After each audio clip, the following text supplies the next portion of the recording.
بسم اللہ الرحمن الرحیم السلام علیکم اے آئی کیا آپ تیار ہیں؟ جی ہاں، میں بالکل تیار ہوں۔ آپ اپنا سوال پوچھ سکتے ہیں۔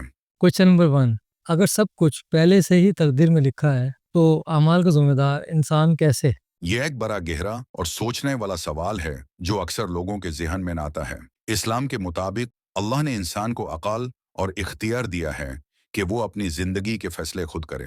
تقدیر کا مطلب یہ نہیں کہ انسان مجبور ہے، بلکہ یہ ہے کہ اللہ کو پہلے سے پتہ ہے کہ انسان کیا کرے گا، مگر یہ علم انسان کے اختیار کو ختم نہیں کرتا۔ اسے ایسے سمجھ سکتے ہیں جیسے ایک ٹیچر کو معلوم ہوتا ہے کہ کون سا اسٹوڈنٹ پاس ہوگا اور کون سا فیل، لیکن اس کا مطلب یہ نہیں کہ ٹیچر نے اس کو مجبور کیا فیل ہونے یا پاس ہونے پہ۔ اسٹوڈنٹ کا رزلٹ اس کی اپنی محنت اور عمال پہ مبنی ہوتا ہے۔ اسی طرح اللہ نے انسان کو چاہا ہے کہ وہ اچھا یا برا جو بھی کرے وہ اپنی مرضی سے کرے اور اس کا حساب اس کے عمال کے مطابق ہوگا۔ تقدیر کا مطلب صرف اللہ کا علم ہے، نہ کہ انسان کا مجبور ہونا۔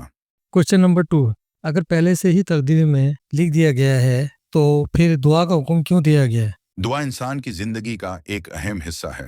اللہ نے انسان کو دعا کا وسیلہ دیا ہے تاکہ وہ اپنی حاجتیں اس سے مانگے اور اپنی تقدیر بہتر بنا سکے۔ تقدیر دو قسم کی ہوتی ہے، ایک وہ جو بدل نہیں سکتی، جیسے موت کا وقت یا کچھ ایسے فیصلے جو اللہ نے فائنل کر دیے ہیں۔ ایک وہ جو انسان کی دعا اور عمال سے بدل سکتی ہے، جیسے رزق، صحت، مصیبت کا ٹلنا یا کسی مشکل کا آسان ہو جانا۔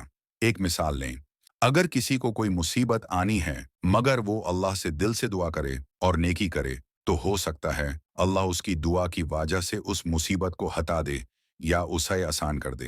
دعا کرنے سے انسان کا اللہ سے رشتہ مضبوط ہوتا ہے اور وہ اپنی بہترین تقدیر لکھوا سکتا ہے۔ اللہ چاہتا ہے کہ اس کا بندہ اس سے مانگے، اس لیے دعا کا حکم دیا گیا ہے۔ اگر آپ اسی طرح کی اور ویڈیوز چاہتے ہیں تو اس چینل کو سبسکرائب کریں، ویڈیوز لائک کریں اور شیئر کریں۔